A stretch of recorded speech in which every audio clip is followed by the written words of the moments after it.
we'll have to give it away. So I think it's a nice practice that I want to do, where animals. My dog is taking a dump right in front of me. That's not going to go in anyway. Hey guys, so I figured that given the vibe of today's conversation, I can do it in nature. A disclaimer, I hope the sound is good enough and there's not too much background noise, but maybe you can hear the little breeze in the trees, and there's a bird that decided to perch right on this tree above me, so you can hear them singing a little bit. And my dog, one of my dogs, is around, so she might pop in and out of the frame. So today I want to talk a little bit about consumerism and sustainability and the environment. Now, you know that oh, and I have some notes with me, so in case I look down, I just want to make sure that everything I wanted to share with you is captured in this video. You guys know that I talk about wellness here. I talk about physical or external wellness, so taking care of your body, and that's like your hair, your skin, your physical health, so fitness and nutrition. And I also talk about financial wellness and wellness of the mind. I think about systems, organization, just lifestyle design, ways in which you can be more effective in creating time to do the things you love. And then I also talk about wellness of the soul. When I talk about wellness of the soul, which is a bit vague, I think about how if you kind of manage to take care of all those categories when it comes to yourself, I don't believe that our souls are just limited to our bodies. And I think I listened to a great speech by Jim Carrey, and I leave a link to it in the description box. And he put it better, so maybe I'll be able to put a clip of what he said. I used to believe that who I was ended at the edge of my skin, that I had been given this little vehicle called a body from which to experience creation. And though I couldn't have asked for a sportier model, it was, after all, a loaner and would have to be returned. Then I learned that everything outside the vehicle was part of me too. And now I drive a convertible. He essentially describes how your soul houses your body and not the other way around. And we are so deeply connected to and are a part of everything around us. So our soul is like bigger than our bodies. And so that means that I'm not really taking care of myself if I'm not taking care of others and the environment by extension, so, and that's something that's really been on my mind of late. So I know that I have a lot of reading to do on climate change, the environment, being more eco-friendly, but I want us to go on this journey together, since I am kind of starting now and starting from where I am, and hopefully we can learn with and from each other. And I know you guys are very resourceful, so quite breezy, so you guys can point me in the right direction when it comes to getting some more resources on this. When I was thinking of doing this video, I did a little research here on YouTube, and I watched a couple of videos. So one of the videos I watched was by The Financial Diet, which is a great YouTube channel around managing your finances, and it's kind of catered to millennials and the younger generations. So she did a video about how there are so many things when you think of sustainability, and she put a lot of it into perspective.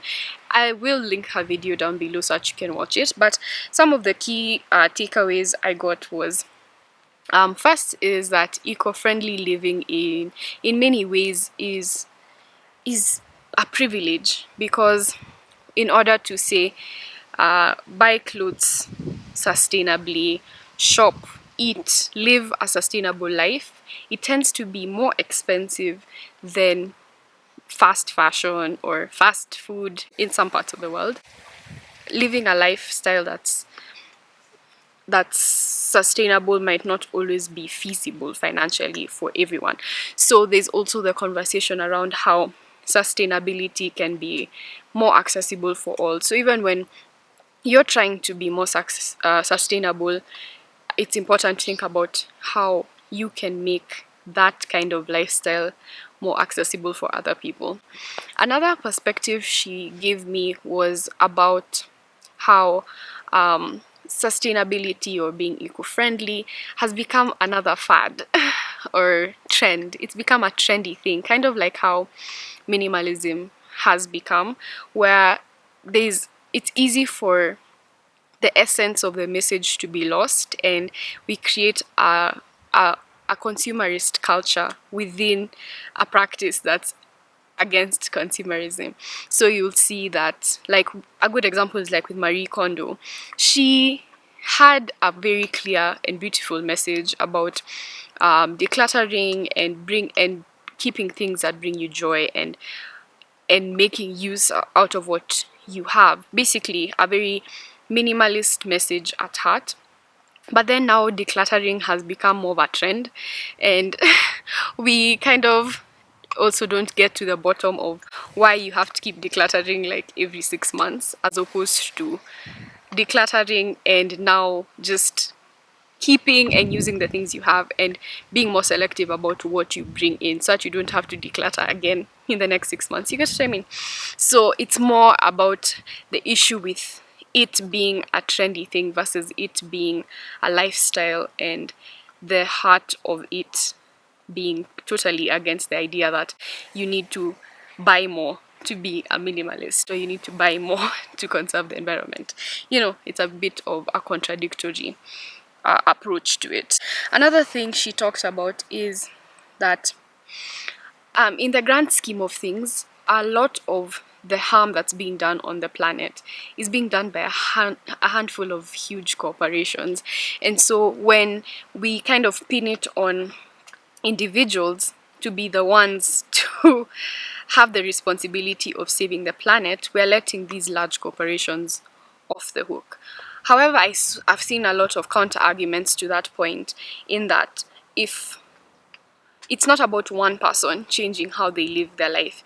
Imagine if 1 million people use the same approach, if 10 million, and so on and so forth. So if each of us at an individual level, because at the end of the day, there's only so much impact you can create as an individual.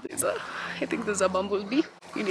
Yeah, there's so much impact you can create at an individual level, and the hope or the goal is that there's a ripple effect. And I saw a quote somewhere that your voice is in your money, or something like that. I'll find it. But if you stop feeding into what the big corporations are selling, like, I think someone said, like, if we took out Sabbath and didn't buy anything as a world, everyone on the planet, we would actually like crash these systems.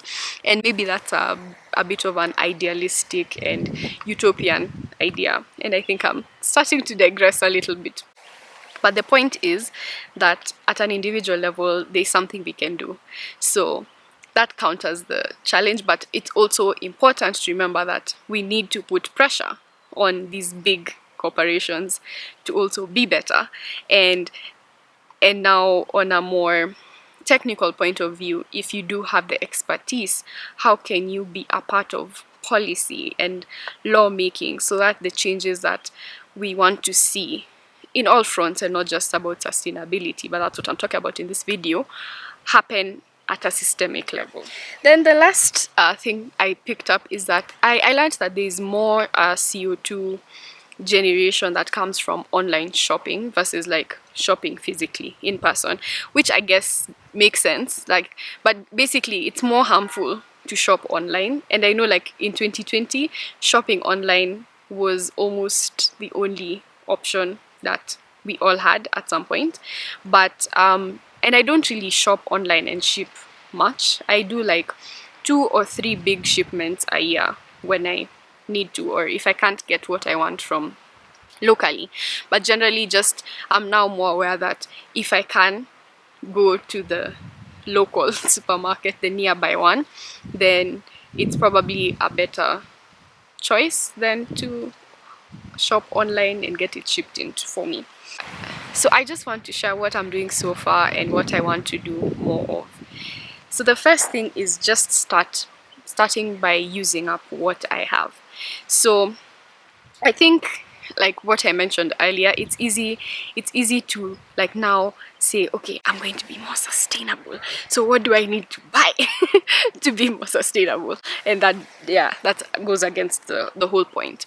So before I get ready to like throw out all the harmful things and replace them with eco-friendly options, I need to just use up what I have. So in our house right now, we have a simple rule.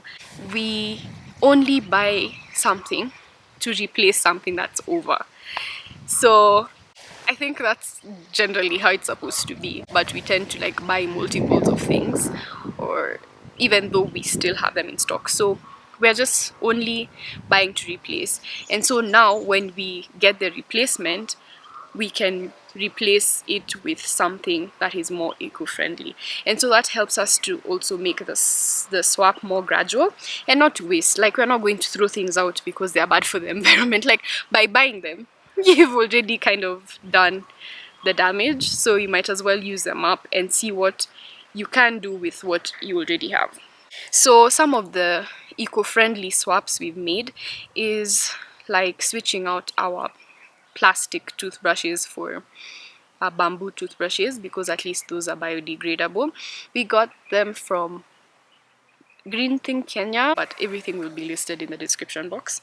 So I think this is a fairly easy swap that most people can do. I know that bamboo toothbrushes are slightly more expensive, but in the long run, if you think about the number of toothbrushes you use in a year for your lifetime, I think that small swap can do good.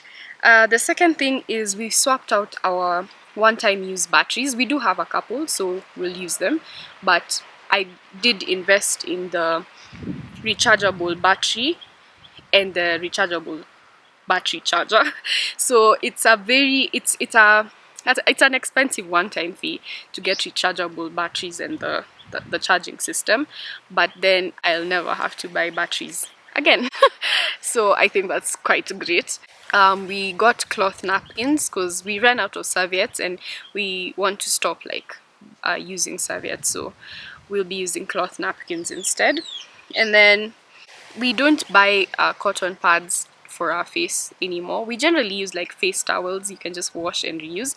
But if you do like using cotton pads, I know that Green Thing Kenya has reusable pads, so you can wash them and reuse them. And I think that's a very nice and easy swap for someone who uses cotton pads on the daily for your skincare, for taking off your makeup, that sort of thing. Another thing is tea. We love tea in this house, but I think switching from single packet teas to loose leaf tea. So consciously doing that moving forward. Right now, we are not really buying any more tea. Actually, a lot of the tea we have is gifted, and thank you to all of my friends who bring us tea. But yeah, so we have a lot of tea to go through, and we are like moving forward going to stick to loose leaf tea in hopefully sustainable packaging as opposed to like single sachet. But I also saw that Kericho Gold, which is a brand here, has biodegradable tea bags. I've tried the purple tea one. Honestly, it wasn't that great. Like, there was not much flavor to it, but I mean, that's a step if that's the route you'd like to choose. They have sustainable packaging for their individual tea bags. Then another thing I recently got was the Grace Cup. The Grace Cup is a Kenyan environmental friendly menstruation menstrual pack. So she has this set of 4 pads. So you get for 1,200 Kenya shillings, and you get like a maxi pad or an overnight pad, like 3 different sizes of pads and a panty liner, and they're reusable. So I plan to test them out. I've not tested them out at the time of filming this, but yeah, I'd like to see if I can have a more sustainable period, because menstrual products can be one of the most harsh on the environment, and hopefully later on I could try out a cup instead. But yeah, baby steps. Another thing we're doing is just buying less and consuming less. So I found that I have so many things that I want, so they're on my wish list as things that I want, but not necessarily things that I need. When it comes to consuming less takeout. So because again, takeout, like when you order something to be delivered, food especially, it comes in a lot of wasteful packaging. So less takeout kills 3 birds with 1 stone. Good for my health, because I'll eat healthier when I cook. Good for my pocket, save some money, and good for the environment. Something else is saying, now this one I know might be tough, but saying no or specifying what I want to be gifted.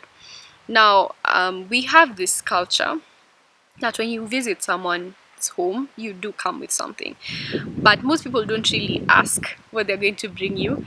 They kind of just assume maybe the standard milk, bread sort of thing.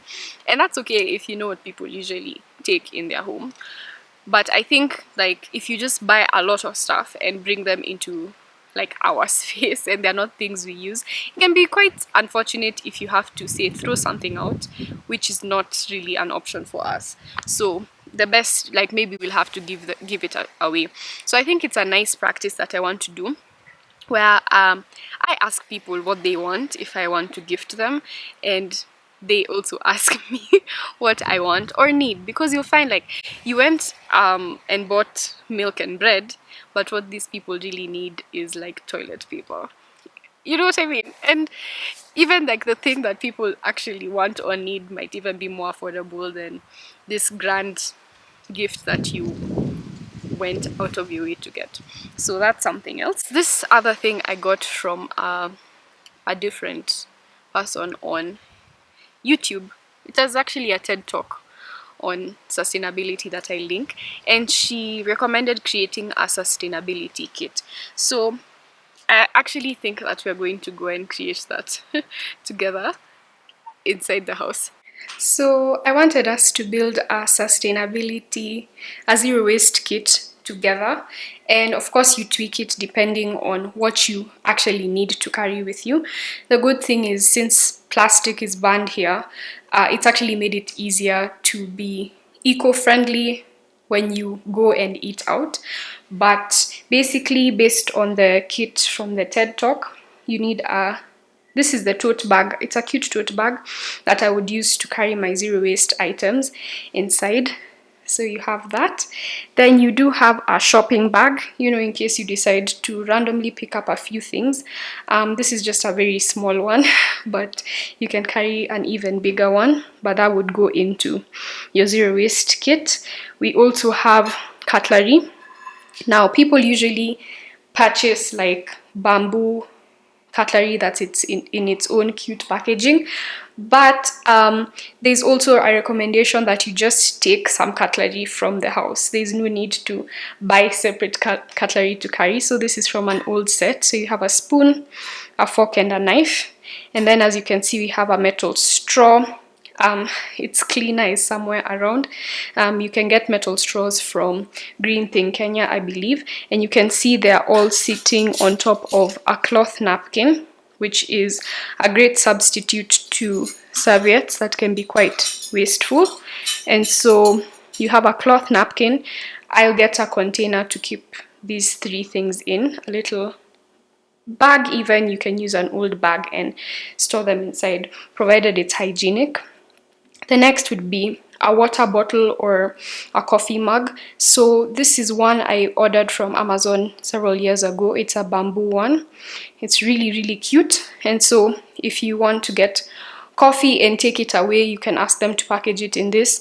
Though, as I mentioned, a lot of these restaurants now have biodegradable or more eco-friendly packages anyway, so it might not be necessary, but I can use it also to carry water. And then I put this little tea bag thing inside it, so if I want to have tea on the go, this goes in here.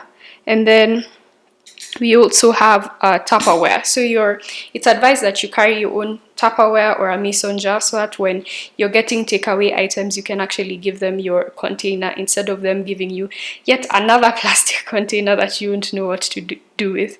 And so this is just your very basic zero waste kit that you can carry with you everywhere. You see, if it's in a nice bag like this, it's not that bulky to carry around with you.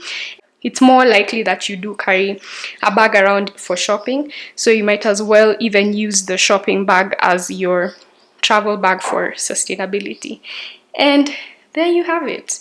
So let me know what else you would add to this sustainability kit. The next thing is to be more conscious of my water use. So I know that when you're, especially when you're absent-minded, you can say leave the tap open when you're washing dishes or when you're showering or when you're doing your skincare. So I'm remembering not to waste water. Next thing is thrifting with purpose. So I actually don't thrift much. I generally don't buy a lot of clothes, to be honest. And when I do, it's like it's been on my list for a while and I know it's kind of a basic or a staple. But I do want to prioritize like buying things secondhand when I need to. So the thing about thrifting is it is not inherently, well, to some extent it could be inherently better for the environment, but I think that if you thrift at the same amount that you would first-hand shopping, then it's still excessive consumerism, and I don't feel like it gets to it really solves the problem of just buying more and shopping more. And it's so easy to also thrift a lot of low quality items as you would with fast fashion. So I think when it comes to thrifting, it's important to like just buy only what you need and focus on few high quality items rather than many, low quality items just because they're cheaper. And sometimes they're not even always cheaper when it comes to thrifting. So I came up with this guide that I'll be asking myself when it comes to buying anything. So the first is, what do I want? And then, do I need it? If I do need it, is it possible to either, one, make it myself, borrow it from someone? Borrowing, guys, we've really lost the art of community and of sharing things, because I think if we shared things more like, within an estate setup or community, like gated community setup, we wouldn't have to buy like our own things. We can just like share, and borrow only when we need it. Anyway, so yeah, can I make it myself? I'm not really a DIY person, but can I DIY or borrow or thrift it? If not, then I can consider making the first hand purchase. Now, I think the only thing I've not really delved into looking for secondhand like tech, so secondhand cameras or laptops or that sort of thing, but I'm sure I can do that because actually I'd save a lot of money. Hey y'all, yes, it is a couple of days later, but I just had two more points in this video that I wanted to mention before I wrap the video up.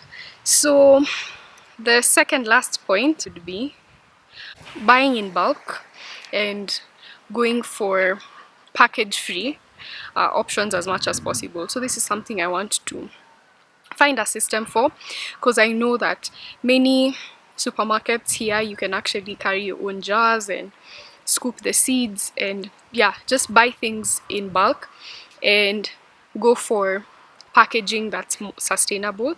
So that's something I'm looking into. And definitely the final point is what I'm illustrating in this video, is just spending more time in nature. I realize that with urbanization and industrialization, we are often unable to, sir, we're often unable to spend time in nature, or maybe you don't have like grass outside where you live, or a garden sort of setup, but you can also bring nature into your home by, you know, having some tiny plants. But just that connecting with nature physically and literally and feeling the earth, I think, is an important aspect to reminding ourselves that we have this innate desire and mission to actually conserve and protect the environment. And it's harder to think about it when you're not really seeing it. So I think an easier way is to make sure I'm just spending more time seeing the green, seeing the flowers and the plants, and that makes me feel connected to the environment as it should be. And yeah, also animals. My dog is taking a dump right in front of me. That's not going to go in. Anyway, yes, so it can help you feel more connected to the environment in that way. Now, I know that this video has not touched on big environmental issues like transportation and nutrition, and those are things I want to read up more on and see what I can learn in that aspect. And yeah, so there's still a lot more to do on an individual level and on a systemic level, but I just wanted to start and I wanted to share the beginning of my journey with you guys. So I do hope that we can engage more in the comments. Please, please, please, one of the key objectives of this video was to get recommendations from you guys. So please leave some recommendations of sustainable brands, books I can read from, blogs, YouTube channels, anything that I can learn more about eco-friendly living in the comments. Leave all those in the comments down below, and any more tips you have. If you did like this video, you probably like my video on digital minimalism, so I leave the link to that video just now. So once again, thank you so much for watching. Always remember that your hair is your crown and your body is a temple. Embrace it, love it, and take care of it. Bye.